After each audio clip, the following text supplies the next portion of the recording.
Assalamu alaikum students. Today we will study about the reproduction in the man।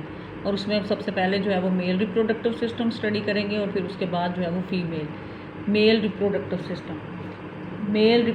System in man consist of the a pair of testis के human being में mail में reproductive system consist of a pair of the testis and these testes lie outside of the body and these are present in a sac like scrotum outside the body. एक sac like scrotum के अंदर जो है वो present होते हैं और testis ही वो जो है वो ऑर्गन है, रिप्रोडक्टिव ऑर्गन है जिनके अंदर जो है वो मेल गैमेट्स जो हैं वो प्रोड्यूस होते हैं and then these are the transfer to the female reproductive tract और after production these are transfer to the female reproductive tract. अब टेस्टिस जो है उसका स्ट्रक्चर क्या है कि हर एक टेस्टिस जो है each testis consist of a highly complex system of the ducts, यानी इस तरह से टेस्टिस के अंदर जो है वो डक्ट्स का एक बड़ा कम्प्लेक्स सा सिस्टम जो है वो प्रेजेंट है and these ducts are called as the seminiferous tubules. ठीक है, ये उसका जो है वो टेस्टिस दिखाया हुआ है और ये इसमें जो है वो सेमीनेफ्रियस ट्यूब्यूल्स का एक कम्प्लेक्स सा जो है वो सिस्टम प्रेजेंट है एंड दीज सेमीनेफ्रियस ट्यूब्यूल्स जो हैं यही एक्चुअली वो ट्यूब्यूल्स हैं विच प्रोड्यूस द मेल गैमेट्स, कि इनके अंदर ही मेल गैमेट्स जो हैं वो प्रोड्यूस होते हैं। तो ये जो हमारे पास ये सेमीनेफ्रियस ट्यूब्यूल्स हैं इनकी जो इनर लेयर है जर्मिनल एपिथेलियम, ये यहाँ पे जो है ये उसका जो है वो टेस्टिस का सेक्शन टीएस जो है वो दिखाया हुआ है।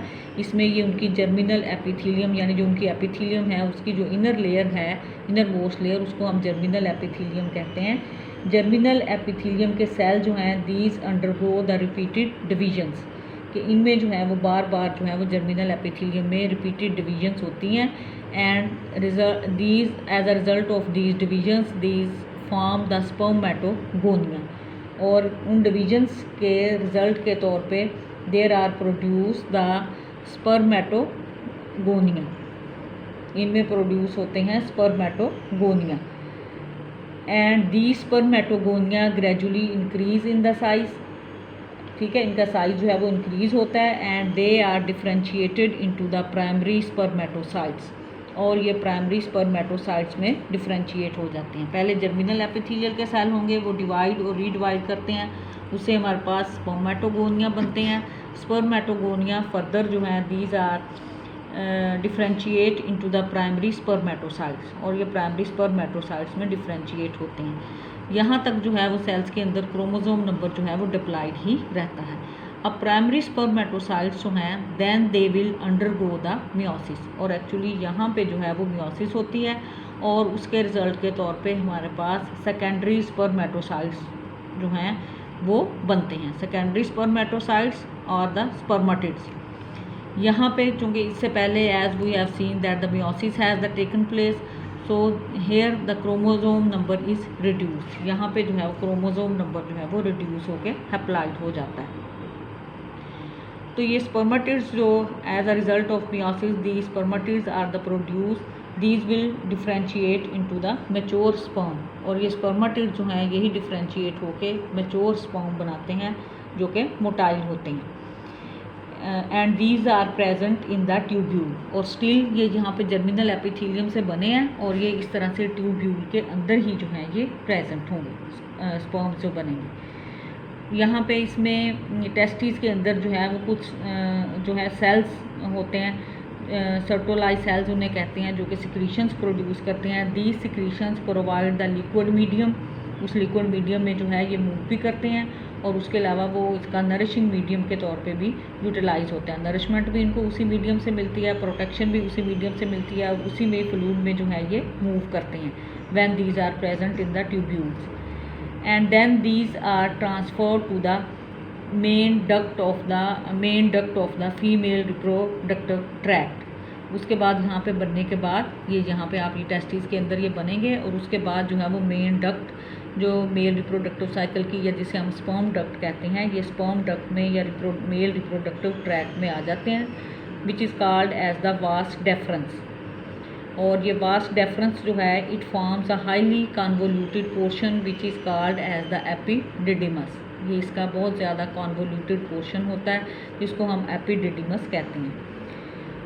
From the sperm duct the sperms are then passed through the urinogenital duct, और फिर ये जो है यूराइनोजेनिटल डक्ट में चले जाती हैं और वहाँ से जो है वो उसी पैसेज के थ्रू जिसके थ्रू जो है वो यूरिन पास आउट होता है, these are passed out of the body of the male. तो ये बॉडी से जो है वो बाहर पास आउट हो जाती हैं। इसके अलावा जब ये स्पर्म जो हैं वो प्रोड्यूस होते हैं तो यहाँ पे ये जो सेमिनेफ्रस ट्यूब्यूल्स हैं इनके यहाँ पे इंटरस्टिशियल सेल्स जो प्रेजेंट होते हैं they produce the hormones which is called as the testosterone. यहाँ पे इंटरस्टिशियल सेल जो है वो हार्मोन प्रोड्यूस करते हैं that is called as the testosterone, और एक्चुअली ये हार्मोन है जो कि सबसे ज़्यादा इंपॉर्टेंट रोल प्ले करता है for the production of the sperms. And it also does not only control the production of the sperms but it also controls the various secondary male characteristics की, जो कि मेल्स में जो है वो secondary mail characteristics की development जो है वो भी कंट्रोल करता है ये टेस्टोस्टेरोन ड्यूरिंग द पबर्टी। तो यहाँ पे ये यानी this is the mail reproductive cycle, बिल्कुल सिंपल कि पेयर ऑफ टेस्टिस पे जो है वो कंसिस्ट करता है। और वो टेस्टिस क्या हैं? Testis consist of a highly complex system of the tubules which are called as the seminiferous tubules, और ये एक सेमिनेफ्रस ट्यूब्यूल का सेक्शन है। उसकी जर्मिनल एपिथेलियल सेल जो हैं वो उनसे बनते हैं हमारे पास spermatogonia. Spermatogonia will give rise to the primary spermatocytes, or primary spermatocytes will undergo the meiosis and they will form the secondary spermatocytes and the spermatids, और वो spermatids are differentiate into the sperms which are the motile, और फिर ये जाते हैं sperm duct में, और sperm duct से जो है वो यूराइनोजेनिटल duct के through these are passed out of the body of the male। तो this was about the male reproductive cycle। Now we study about the female reproductive system कि female में रिप्रोडक्टिव सिस्टम जो है वो क्या है। Female reproductive system consist of ovary and oviduct, यानी पहले सबसे पहले जो है इसमें ओवरी है, ओवरी से जो डक्ट निकलती है this is called as the oviduct, and then there is the uterus and it consist of the external genitalia. यानी फीमेल में जो है वो ओवरी, ओविडक्ट और यूट्रस जो है ये मेन पार्ट हैं रिप्रोडक्टिव सिस्टम के। हर फीमेल में a pair of ovaries is present with in the body, ये एक पेयर जो है वो ओवरीज का जो है वो प्रेजेंट है, और ओवरी में germ cells are found which produce the oogonia। सबसे पहले जो है वो जर्म सेल जो है they will produce the oogonia and these oogonia divide mitotically to form the primary oocytes। आम सिंपल डिवीजन से जो है ये डिवाइड होते हैं and they will result in the formation of the primary oocyte। ये जो प्राइमरी oocytes प्रोड्यूस होते हैं these are enclosed in the group of the cells which are called as the follicle cells. ये follicle cells के अंदर जो है वो प्रेजेंट होते हैं, और ये primary oocyte then undergo the meiosis, और ये प्राइमरी oocyte जो हैं ये डिप्लॉयड होते हैं और उसके बाद इनमें मियोसिस होती है, and after meiosis they develop into the haploid cells. And haploid में जब पहली इनमें मियोटिक डिवीजन होती है तो they result in the formation of the secondary oocyte and the first polar body. Secondary oocyte उनमें बनता है और उसके बाद जो है वो फर्स्ट पोलर बॉडी बनती है। फिर उसके बाद जब सेकंड मियोटिक डिवीजन होती है, जब तक second meiotic division takes place in the oocyte, तो ये सेकंड मियोटिक डिवीजन जो है मेटाफेज तक जो है ये प्रोसीड करती है, but it is not completed until the oocyte is fertilized by the sperm. यानी सेकंड मियोटिक डिवीजन उसमें स्टार्ट तो हो जाती है लेकिन मेटाफेज पे आके जो है वो स्टॉप हो जाती है जब पे क्रोमोसोम स्पिंडल फाइबर्स पे लगे हुए होते हैं, और ये उस वक्त जो है वो उस वक्त ये कंप्लीट होगी जब तक जो है वो oocyte is not fertilized by the sperm, कि oocyte के साथ जो है वो आके स्पर्म जो है वो फ्यूज़ नहीं कर जाता, फर्टिलाइजेशन जो है वो नहीं हो जाती। And further in case of the human females only one ovum is usually discharge from the ovary. और एक वक्त में ओवरी से एक ही एग जो है या ओवम जो है वो रिलीज़ होता है, and this release of the ovum from the ovary is called as the ovulation, और इस फिनोमिना को हम कहते हैं ओवुलेशन।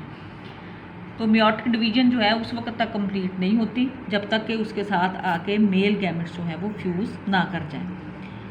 उसके बाद then the ovum is transfer to the oviduct, यानी ओवरी से जो है then it goes to the oviduct, और इसको हम ओविडक्ट भी कहते हैं, और इसको जो है फैलोपियन ट्यूब या यूट्राइन ट्यूब का भी नाम दिया जाता है। क्यों यूट्राइन ट्यूब कहते हैं? Because it leads into the uterus, और ये ट्यूब जो है फिर ओपन करती है इनटू द यूट्रस। अब जब तक जो है ओवम जो है यहाँ तक जो है वो यूट्रस तक पहुँचता है तो उसकी फर्टिलाइजेशन जो है वो हो चुकी है। Fertilization has taken place in the proximal part of the oviduct, यानी ओवरी से निकल के जब वो ओविडक्ट में आता है और अभी वो उसके पहले पोर्शन में ही प्रेजेंट होता है तो उसकी फर्टिलाइजेशन जो है वो हो चुकी होती है। अब जब वो है ओविडक्ट के थ्रू जो है होता हुआ जब वो ओविडक्ट से यूट्रस में आएगा तो it will be already fertilized, उसकी फर्टिलाइजेशन हो चुकी होगी। The fertilized egg now may be called as the zygote. अब वो फर्टिलाइज्ड एग को हम जाइगोट भी कह सकते हैं, और ये जब यूट्रस में एंटर होगा तो this will be the zygote, and this zygote will enter into the uterus. यहाँ पे यूट्रस में ये एंटर होगा and then it will be implanted, और वहाँ पे जो है कंसेप्शन जो है वो हो जाती है, इसकी इम्प्लांटेशन जो है वो हो जाती है, और फर्दर इसकी डेवलपमेंट जो है वो स्टार्ट हो जाती है। फर्दर डेवलपमेंट में ज़्यादा रोल जो है वो प्लासेंटा प्ले करता है। प्लासेंटा क्या है? प्लासेंटा आप कह लें कि ये एक टिश्यू है which is established between the uterus and the fetal tissues, यानी यूट्रस, फीमेल की यूट्रस, या आप कह लें कि मदर की यूट्रस और जो मदर की बॉडी के अंदर फीटस डेवलप हो रहा है उस फीटस के दरमियान में जो है एक्सचेंज ऑफ ऑक्सीजन जो है वो इसके थ्रू होता है। ऑक्सीजन का एक्सचेंज भी, कार्बन डाइऑक्साइड का एक्सचेंज भी, और न्यूट्रंस की सप्लाई भी, और वेस्ट मटेरियल की रिमूवल भी, सारे ये प्रोसेसेस जो हैं प्लासेंटा के थ्रू ही होते हैं। यानी ये एक आप यूँ समझ लें कि कोऑर्डिनेशन है फीमेल मदर के दरमियान और जो उसकी बॉडी के अंदर फीटस डेवलप हो रहा है उसके दरमियान।